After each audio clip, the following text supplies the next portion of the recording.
Hello and welcome to a SmurDP video, and today we are looking at Build-A-Figure Marvel Legends Strong Guy.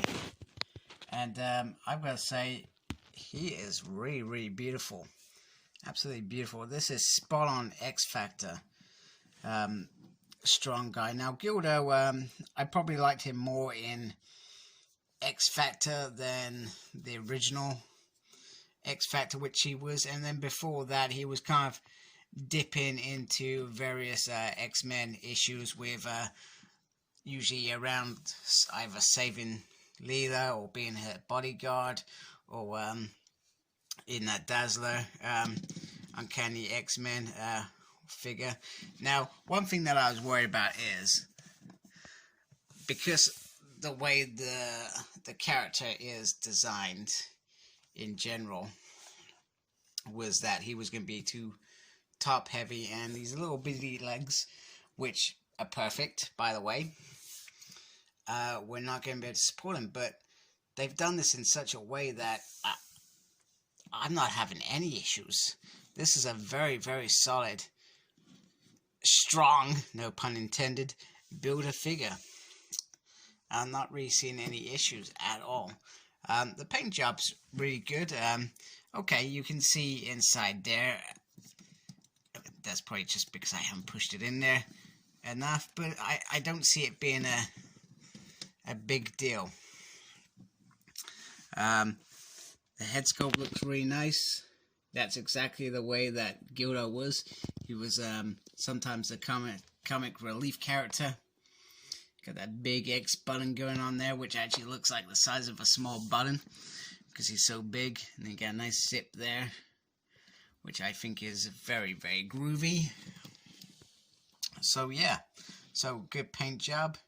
I think he's a nice size. I may have liked him to be a little bit bigger, but all in all, I think he is a good size. So I suggest we get in.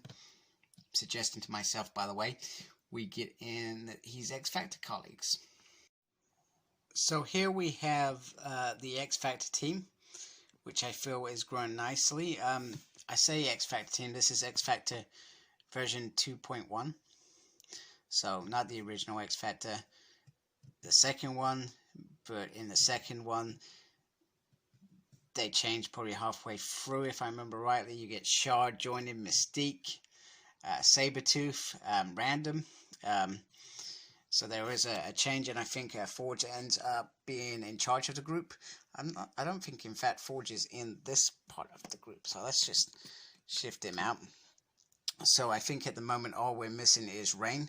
Now, if you're like me, and you always intended to get some multiple men, you probably messed up, because now multiple man is like ridiculously hard to get and goes for a ridiculous price on eBay, and it was no longer available via normal vendors. I feel like they could easily do an army builder off multiple man again and still get it right, still make a profit, and still do all that stuff they need to do as a business. I feel like that could work out really well. But yeah, kicking myself because I did have it on pre-order. It was just that time I just didn't have the cash to do it. So, you know, sometimes these things happen. You know, it would have been nice just to have free there. It just would look so cool. So definitely we need a Rain, and then it would be good to see 2.1 or 2.2. It would be good to see some of those members crop up in the outfits that they wore. I'd love to see a Shard as well. Maybe even a hologram Shard. That would be just wicked. So, pretty cool, huh? So, in terms of Build-A-Figure Strong Guy, I feel like, sorry about my hands getting in the way, I feel like he is a very nice figure. And he looks really good, and I'm glad that we're finally moving towards completing this X Factor team. And it's a team that 10 years ago, if you had told me, oh, we're going to have almost a whole X Factor team, I would have said, shut up, it's not happening. Because I mean, I'm not sure what direction Hasbro did for their pitch, but I didn't expect this. And when they did take over Marvel Legends, X-Men were on the back burner, like really on the back burner. We got like a wave once in a blue moon, and then I think come 2016 it was like we first got a wave, and then the next year we got like 2 waves, and then it just continued growing. And I think they realized that there is a real fandom just for X-Men, and it's worth that investment in a few waves or a few collector's editions each year. I mean, last year was the best X-Men wave that I've ever seen. This year we've got the opportunity to get that Sentinel, and we've had another, what, 2 decent kind of X-Men waves, plus all the extras we've had. 2 packs, we've got a 3 pack coming out at some point. We've got the Hellfire Club box set. You know, it's a good time to be an X-Men fan as far as I can see. And here he is with the figures in the wave that I decided to keep. I decided that Pirate Deadpool wasn't for me. Black Tom wants to get out of this wave as well, clearly. And I decided not to keep his wife, and I cannot remember his her name. I'm sure she's very nice. So they were figures that I wasn't interested in, but these figures I wanted to keep. I was debating whether I wanted to keep Deadpool X-Man, but I decided to keep him, even for now. And then if I change my mind, I can just let him go. But not the best figure in the world, but he's related to Cable, so I guess I can't keep him. But a strong X-Men wave, I feel.